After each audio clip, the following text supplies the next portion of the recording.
everyone. Thank you for joining us today. My name is Amanda Harris, and I'm on the Viato marketing team. I will be your webinar moderator today. We are joined by our presenter, Majd Saboura, Director of Wholesale Business Development. Before we start, I just want to go over a few housekeeping items. Everyone's going to be on listen-only mode today during the webinar. If you have any questions, you can enter them into the questions box on your GoToWebinar panel, and then we'll review those and answer them during our Q&A session at the end. Thank you all again for joining, and now I will hand things over to Majd to get us started. Good afternoon, everyone. Thank you, Amanda. Appreciate everybody joining us this afternoon as we go through a review and a new way of wholesale acquisition. Before I get started, I want to give you a quick introduction and background about myself. I have been in the automotive industry for over 10 years now. I first started off with Auto Trader, working more on the consumer side of advertising and trying to understand overall consumer behavior, as well as what makes them, how they interact with the websites, as well as the vehicles they're looking for, and how they interact with your dealerships as they are searching for vehicles, and to truly understand how we can make that process more efficient and effective to be able to provide them with the information that they're looking for, as well as ability to find the vehicle that suits their needs. After spending a lot of time on that part of the business, I discovered that there was a sort of a gap in my experience. So I switched over to the dealer side of the world, and I spent some time really understanding dealerships and how they work overall. I spent a lot of time in dealerships. I worked in dealerships from F&I office to the back to the front to working through the sales process as well, to truly understand how the dealer side of the business really works. And at the end of the day, I came back to try to figure out how to put those two together and create a more pleasant experience for the consumer as well as for the dealer. After spending some time with that, I transitioned over to Mannheim, and I spent a lot of time really working on the wholesale side of the industry as well, really understanding the wholesale market, understanding how the SAR works, understanding the impact on auction operations, and my ultimate goal was truly to understand the U.S. side of the wholesale business in an effort to expose the U.S. market to international market. So my ulterior motive was really trying to see if we can offer up the used cars in the United States and try to find a remarketing channel for them in the world. So I spent a lot of time really working in Asia, in the Middle East, in Africa, and Europe, spending a lot of time there working with their dealers there and really working on building some supply chain logistic channels between those continents. And I was really successful in really creating a whole new market, really try to service that market, and spend a lot of time truly sending cars from the U.S., exporting them out to the rest of the world. And then I joined the Auto team, and I've really been enjoying my time here, learning about the software side of the business and how we can leverage new technologies to truly help and facilitate the new world. So that's enough about me. So let's get into why we're here today.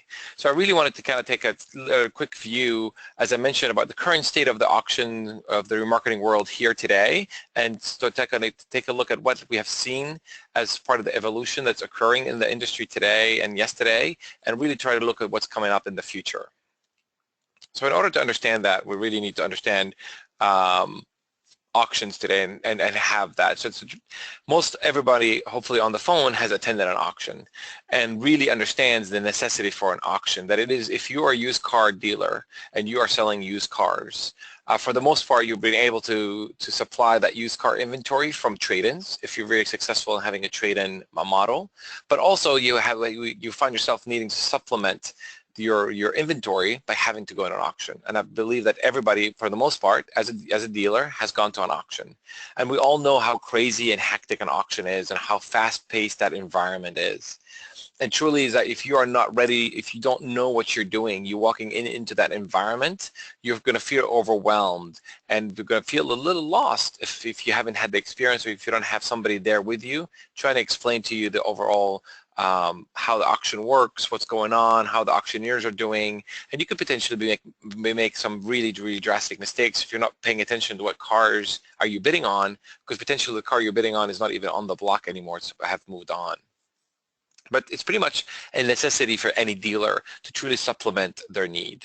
And we also understand that to truly be successful in an auction environment, you have to either yourself or rely on somebody within your organization that is that car person, that has the perfect, that understands cars, understands metal, really understands how to even look at a car and try to find out if the car has been in an accident, or if the car is a lemon, or if it's not a lemon. So basically they've been able to have, through experience and through a lot of time, truly understand and be able to pick a car out from a million, and basically having that right eye for that vehicle that basically comes through the block and saying, yep, that's the one that's going to make us some money today, or that's really the vehicle I'm going to go bid on today, based on multiple different things, whether it's they had a paint meter, whether they've come the day before and walked the lot through a pre-sale to try to go through and investigate those vehicles, whether they have been able to take a look at the run list and do some investigation on their own to truly do the homework, in a sense,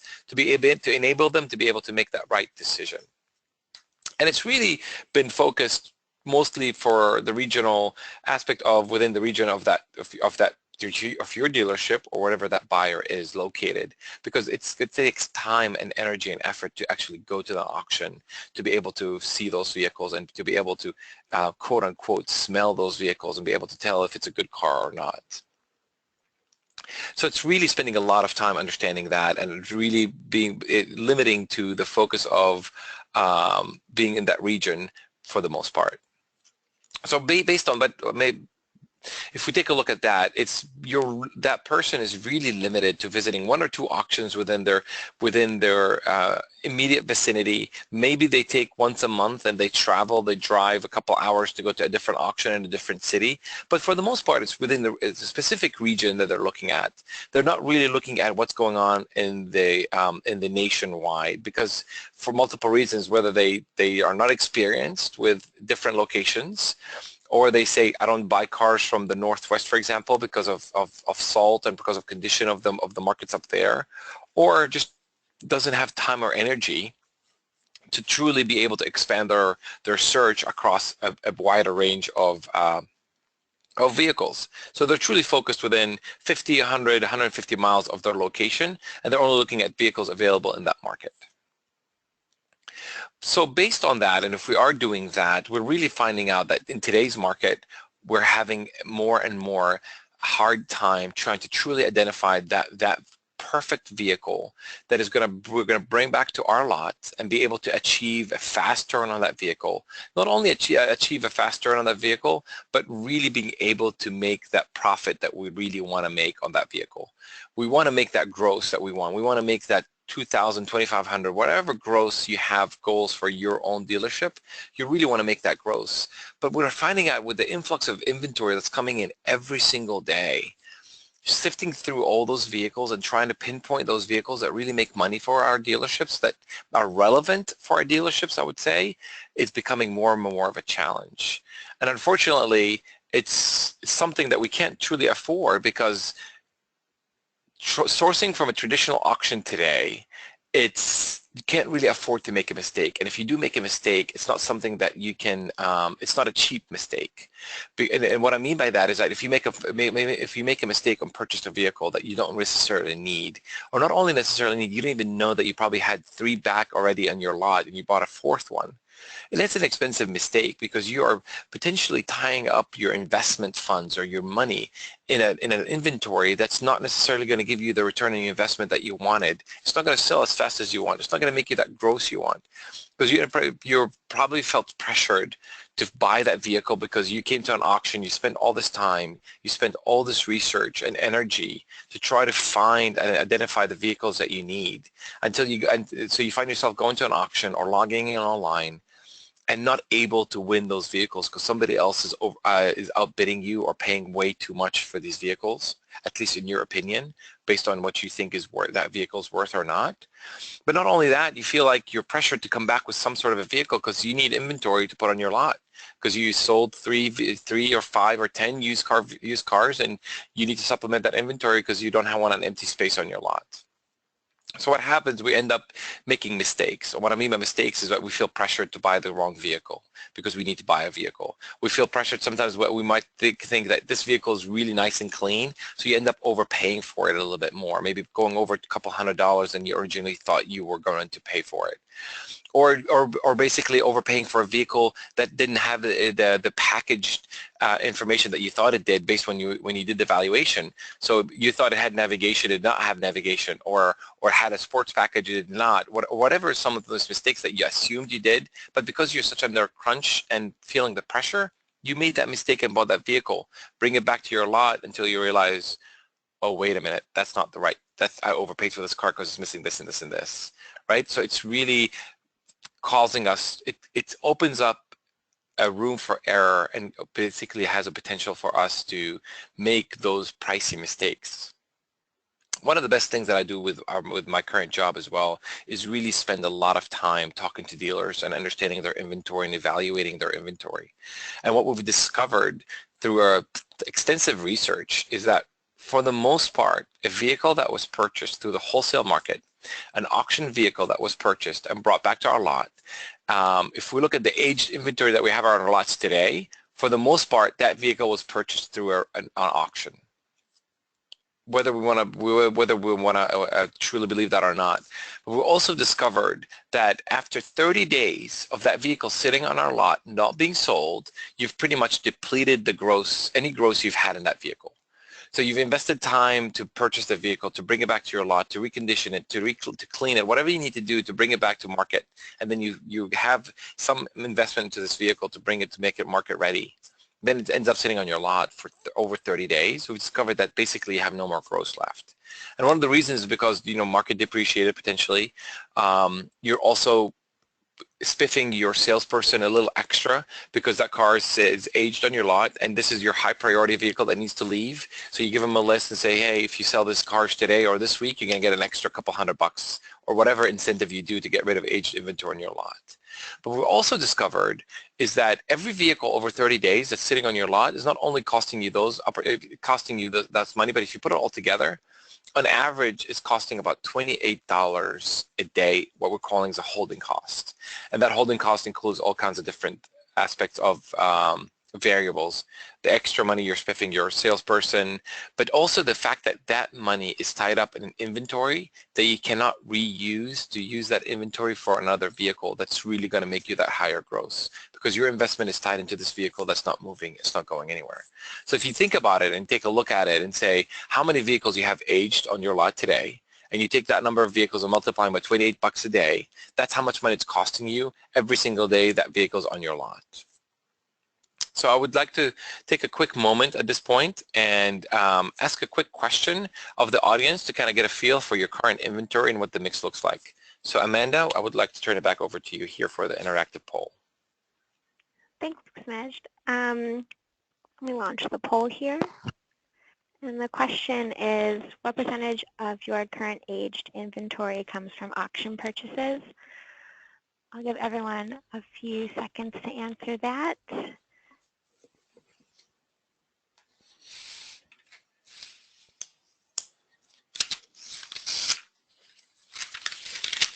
Okay. And let me share the results here.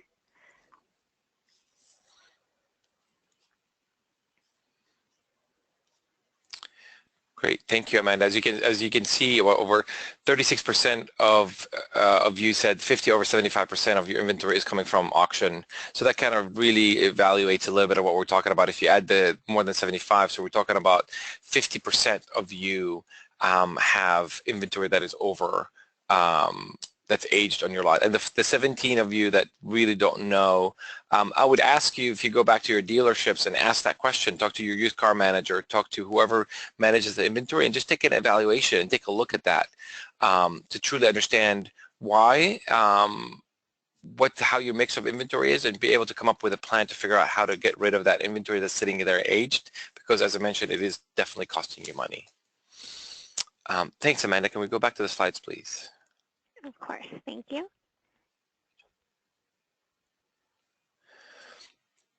And as well, another comment while Amanda's doing that also this poll really just shows how folks are truly aware of the risk of auction vehicles. It's showing you that those auction vehicles are the ones that you really need to be understanding and being able to move faster and to be able to get rid of those, because you're losing money on those in that inventory. So it's truly, if we take a look back and truly understand what I just mentioned, so if we look back at traditional auctions today, we can surmise to say that it is a functional process that has been in existence for a long time, that is something that is a necessity for every single dealer, that is I wouldn't say a necessary evil, I wouldn't go that far, but it is something that is basically part of who we are and part of us becoming a dealer, but it is very inefficient process to truly not only find the right car, but truly understanding how much money to pay for that vehicle, or understanding what the market demand for that vehicle is. And we end up spending tons of hours trying to research and really trying to find those vehicles that we think are the appropriate ones, but in reality, it's not. It's not very efficient.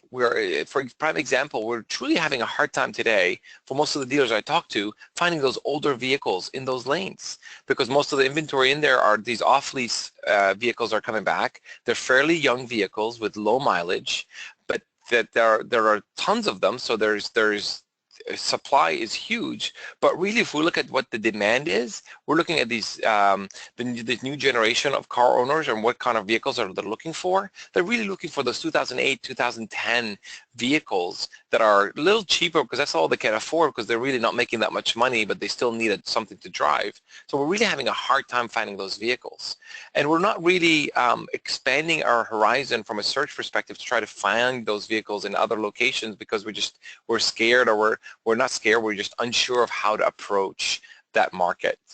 And we're also thinking that the way we value or appraise these vehicles in the lanes, we're using data points that are somewhat dated. We're looking at books that are potentially been published 60 to 90 days ago based on inventory that occurred in the past. That back in 60 to 90 days ago, maybe that price was relevant, but is it relevant in today's market? Because we know the market moves every single day. So it's truly creating a challenge for us to become that efficient marketplace that is that is available to become profitable for our dealerships every single day. So I would also like to sort of stop, and it's usually this part of the presentation I also have an interactive poll, or I have a interactive through the audience, but it's going to be difficult with a webinar. But I would like also to ask you to start thinking about what are some other things that we used to believe that are very important and part of our lives every single day that are not as necessarily as that impactful in our day-to-day lives today. So if you think through, in some of the examples that I've been have been shared with me is really payphones, right? When was the last time any of us used a payphone or even seen one on the streets? But if you think back before cell phones and before technology really took over our lives, that was the way to communicate. He's like, here's a quarter, go make a phone call, right? But that using that terminology now, my children would look at me and start like, what are you talking about, Dad? You're crazy, right? You can't use a quarter to make a phone call because that doesn't exist. That concept doesn't exist. Same thing with a lot of other things that we've come across. One example that I would like to share with you today is really thinking about libraries today. In the past as well, libraries were a destination. It was the place to go to truly find the information that you need. There was no internet. There was no way to basically Google something and find it out. You would have to get in the car and drive to the library. And actually, in some communities, having a library card is a rite of passage that you're old enough now at a certain age to be responsible. And your parents would make a big deal out of it. I remember saying, You're an adult now. You're able to go to a library and get your own library card and check out books and be able to consume that knowledge that you've been craving. Or you would go there and sit there for hours and hours trying to do research and try to figure out what you needed to do about a different country or a specific food or culture, or even to learn what you wanted to do when you grew up. I did that myself. I mean, libraries were a destination, not only a destination, it was part of our day-to-day lives that we relied upon to be able to do every single thing, to go in there and do research papers, to write, to read the books that we couldn't find and all that, and be able to use it for a purpose that was part of our daily life. But if you think about it, truly, it was a functional model, but it wasn't very efficient in the way of operations. You would have to Dewey Decimal System. If you didn't know the Dewey Decimal System, you didn't even know how to use it. It was very hard to find that book you wanted, or that article that you're looking for. You would have to go to card catalog and look through to be able to find that book. So it was really a functional way of consuming knowledge and education, but it was not a very efficient way of doing things. And it took time. You would have to sacrifice time out of your day to get in a vehicle and go there and spend hours to try to find what you wanted to do. But at some point you would go to the library and look for a book and then realize, oops, somebody else checked it out, so it's not available. But there was no way for you to figure that out before until you went there. So it was very inefficient in the way for us to be able to get what we need, make sure that it exists, and then be able to make it work for us. And I think auctions, you can relate it to be very, very similar to that kind of process today. To that, similar to the libraries and how they were in the past. So at this point of the presentation, I would really like to step back and take a look at how technology has really impacted our lives and how it's actually impacted our lives in the remarketing world. So if we take forward and seeing how technology really evolved, and the most example, the perfect example that I can use to show off the library example is Amazon, and how Amazon came about to be and how it evolved to become the not monster in a bad way, but the way that they became who they are today. But Amazon first off started as a replacement for books. If you wanted to find a book that you did not potentially have in a library or in a bookstore, you would go to Amazon to find that book. And you would find a lot of resource, and you would be able to purchase it. But what happened is that Amazon realized that people were coming to their website looking for other things, or they were able to leverage that power that they had from the audience to say, if you're coming to us to look for books, what else can we do to offer you up alternatives for the way of life or for things that you wanted? So it not only became an efficient way to provide books and preview books, to even read an excerpt about a book, to even see if it's available in the market before you even went there, it actually started evolving into a platform that provides every single thing you can ever think about today.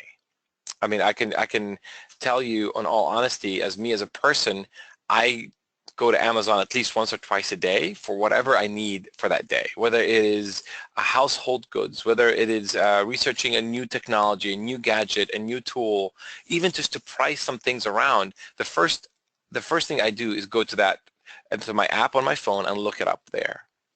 And so it evolved and became and mutated to what it is today. And not only to become a platform for every single thing that you need, it evolved to start figuring out, we're so efficient and so effective in our technology, how can we start offering our technology for other services to be able to leverage the same kind of thing that we're doing?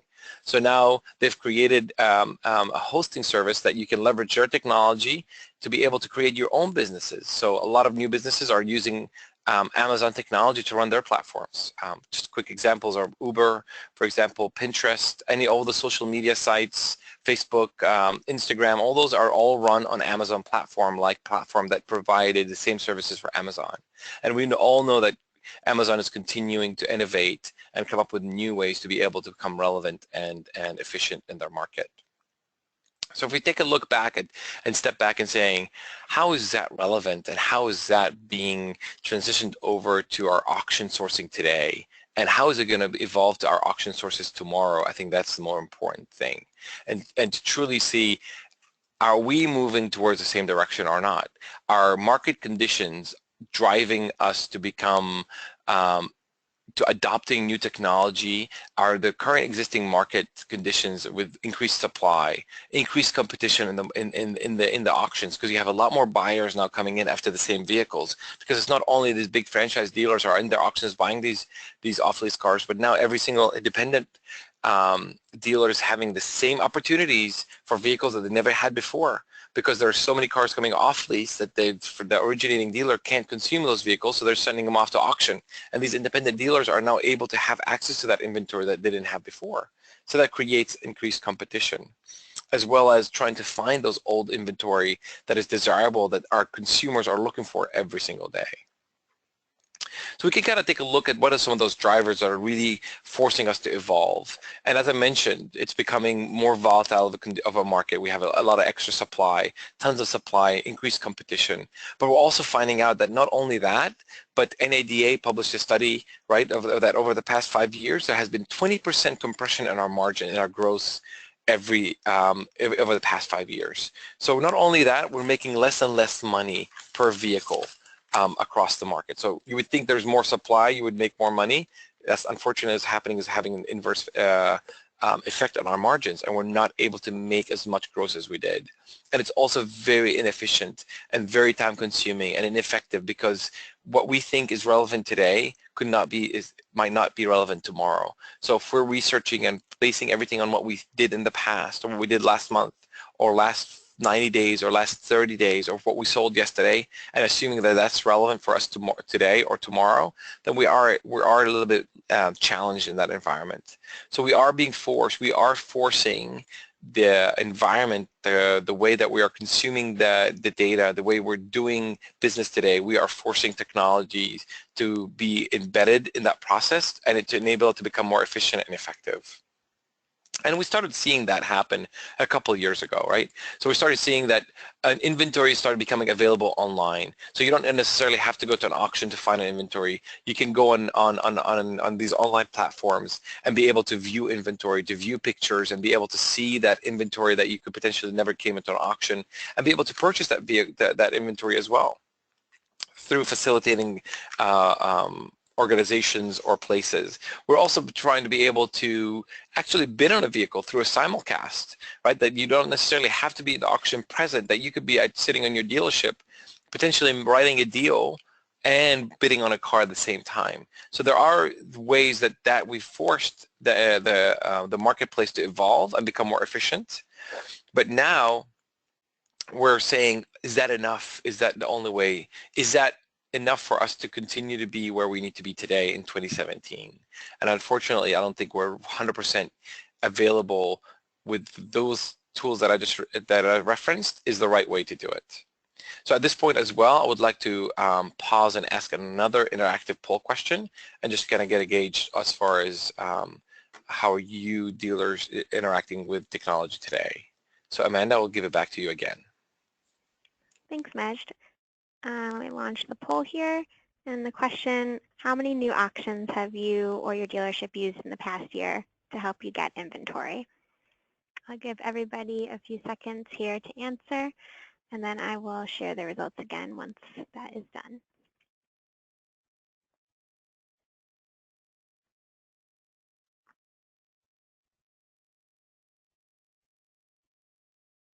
Okay, it looks like most of you have answered, so I'm going to close this.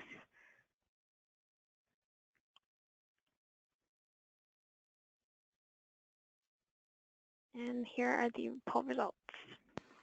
Thank you, Amanda. So I would say that 68% have either not gone to a new auction or only going to 1 or 3 auctions. So that is sort of fits into what I was mentioning earlier. It is that we are creatures of habit, and we are comfortable with what we do, and we try to go back, and shows that really there is an opportunity. Some of you guys are venturing out to go out there to other auctions. I see 11% have ventured to 9 or more auctions. So that's great. That's promising to see that there are shift in the market. There is a shift over to becoming more aware of the national marketplace rather than just the regional marketplace. And I'll show you that why that is important in the next section that I'm going to mention about So we'll go back to the slides.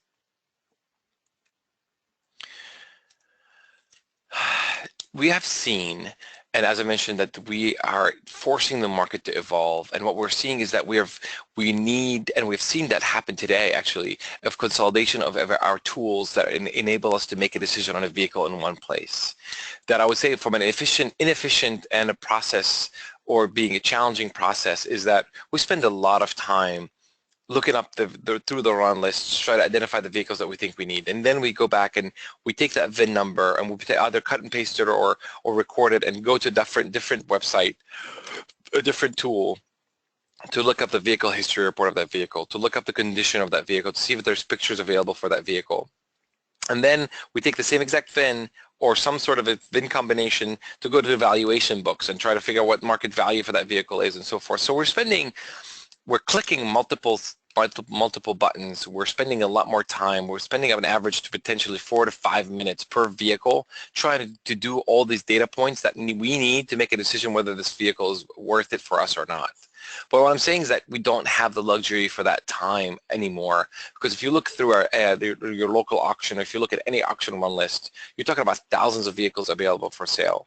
And to be able to run and do those data points and investigation for 1,000 vehicle before we even go to auction the next day or the next week is not logical.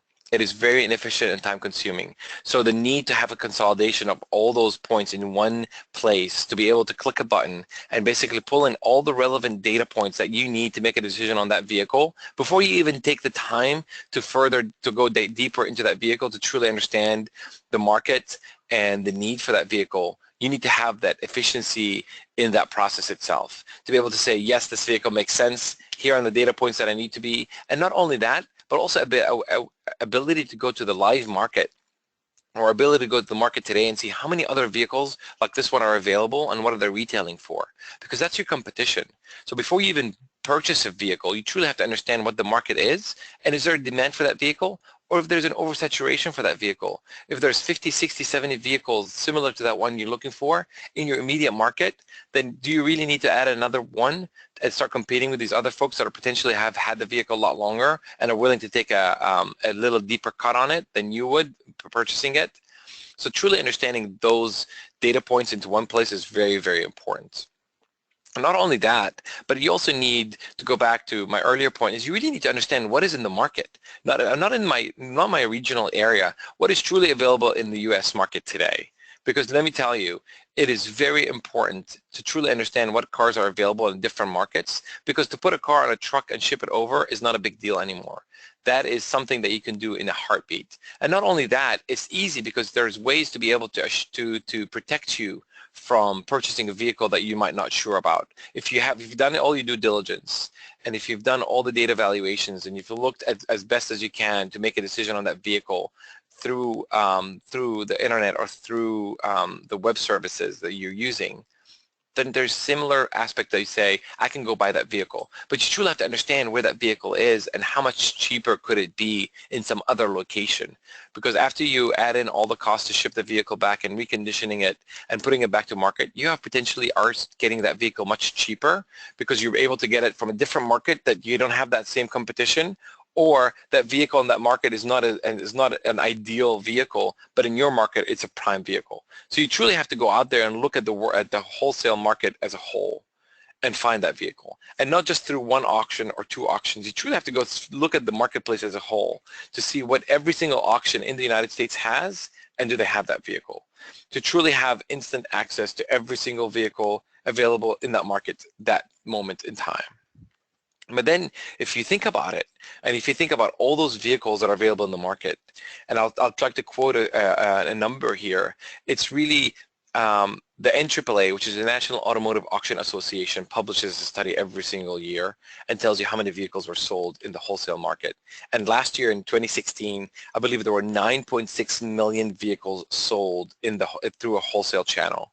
And we all know that not every single vehicle that is presented for sale is actually sold. So let's assume they had about a 30-40% sell-through rate. So if you back into it, you're talking about potentially 13 to 15 million vehicles that were available in the market at one point in time. So how efficient and effective can you be looking at 15 million vehicles? But you say you're right, you're not going to look at 15 million because that's over the year. For example, at any point in time, there's over 300,000 vehicles available for sale in the wholesale market in the United States.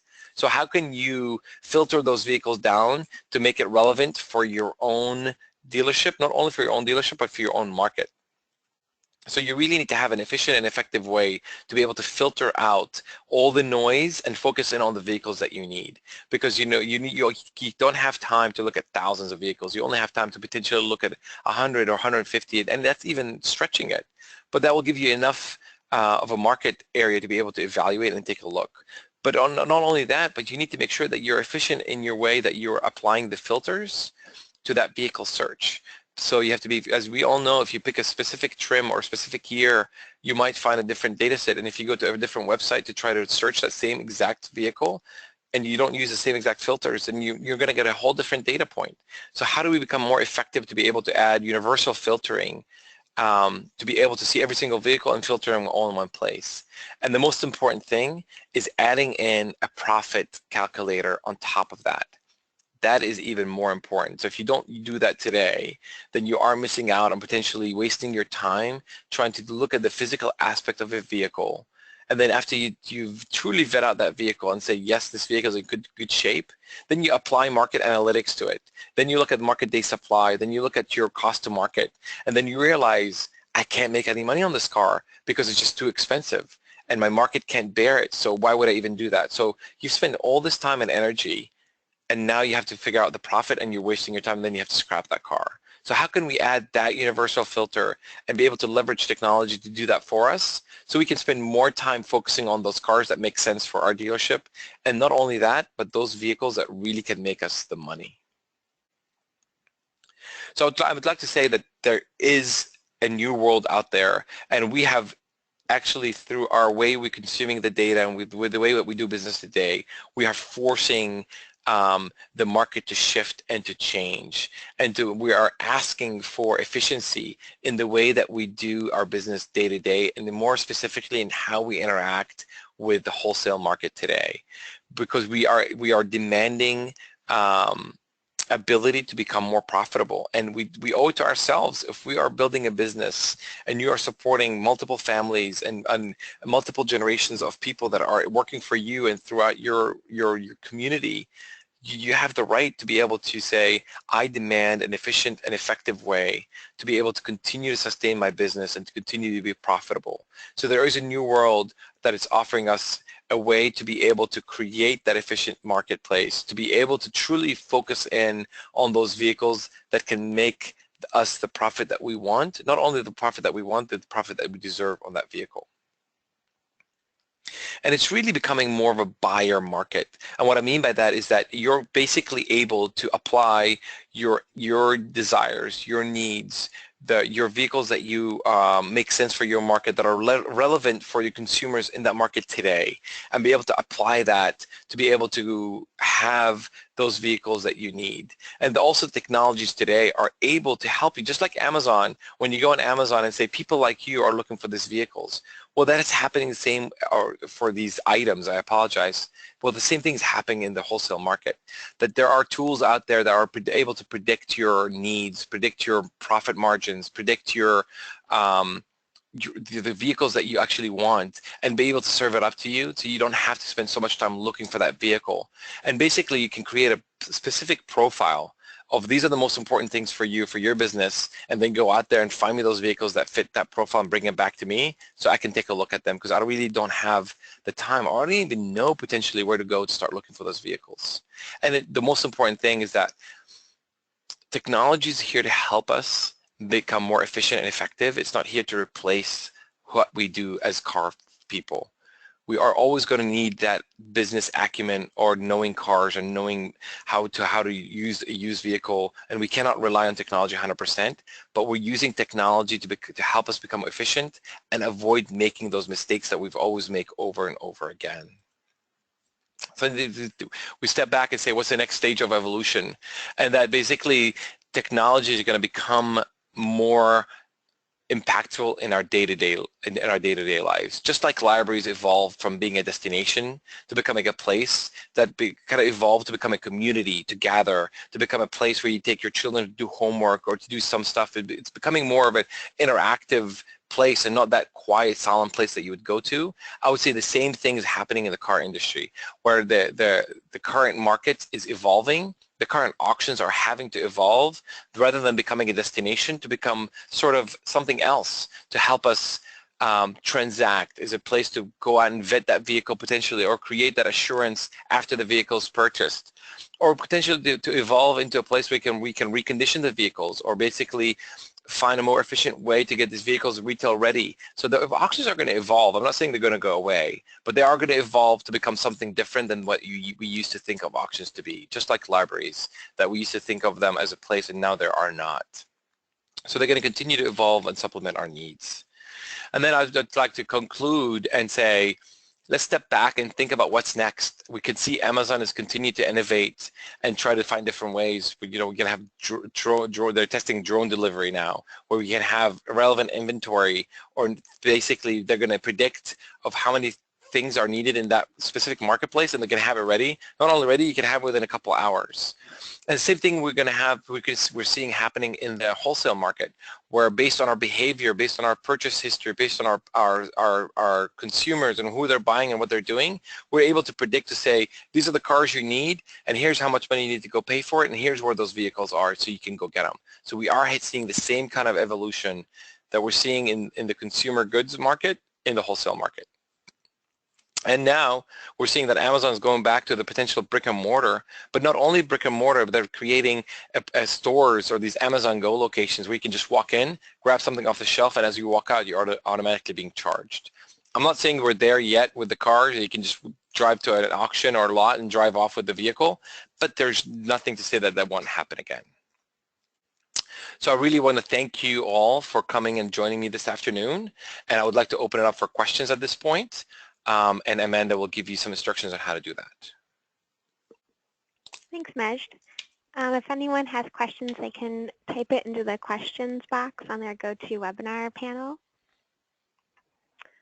Let's see.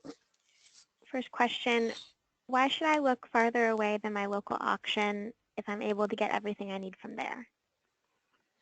Well, it's really a question, is what else are you missing out on? I mean, if your local auction has had everything that you've been able to purchase, and you're going back and buying the same vehicles, how do you know what else is out there that is relevant in the market that potentially could make you the same amount of money or profit that you probably are not?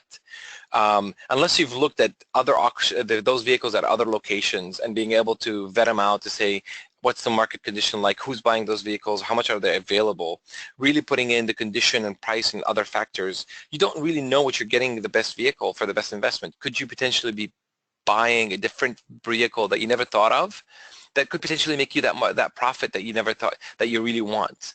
So I would say you're kind of limiting your view and your perspective if you're not really going out there and looking what is available in the market today. Thank you.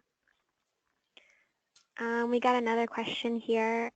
What should I tell my buyer who I'm pretty sure won't want to use the tool? So that is I would say that's a difficult question to truly ask, and I mentioned that earlier, is that I think some buyers are going to feel threatened with technologies, just like we all have felt threatened with new technology that's come across, and we say we'll never use it, and we ended up adopting it and loving the technology. I would say to that buyer that's really averse, is that with these new tools that are available at our fingertips today, as I mentioned earlier, it's not here to replace you or take away from your abilities, and you've done a great job so far. It's really to help you become more efficient and effective, because at the end of the day, we're trying to find ways to make more money in our dealerships. And if you are able to leverage these tools to make you more efficient and more effective in your job, and being able to purchase the right vehicles for that dealership, and bring it back,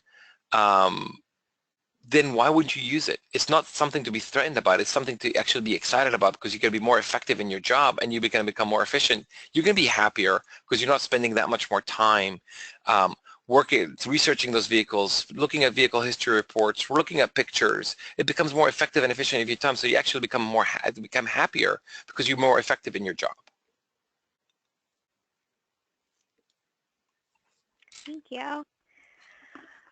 Another question that's come in, based on your experience, if I'm acquiring 30 to 40 auction vehicles every month, how many different auctions should I be evaluating if not attending? So that's a good question, and it's really going to vary. Each dealer is going to be different. Some dealers are not going to have any problem buying cars online. They're very comfortable with the process. They have it figured out very well. They have the right assurances in place to be able to help them protect them from making a potential mistake.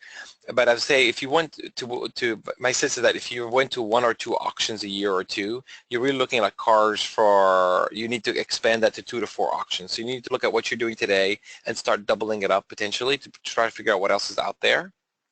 I'm seeing that there is definitely a shift of moving online versus offline. Well, offline, I mean going to physical auction.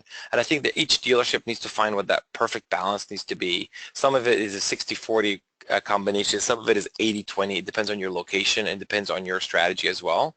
But I do think that you need to kind of figure out where you are today and start small. And you don't want to go bang busters and start getting everything out there online. I think that's the wrong strategy. I do think that you need to start figuring out how you can double, potentially triple what you're doing today and start getting into it slowly. And then basically get comfortable with the process and figure out you have to come up with an effective and efficient process, and then you can do that.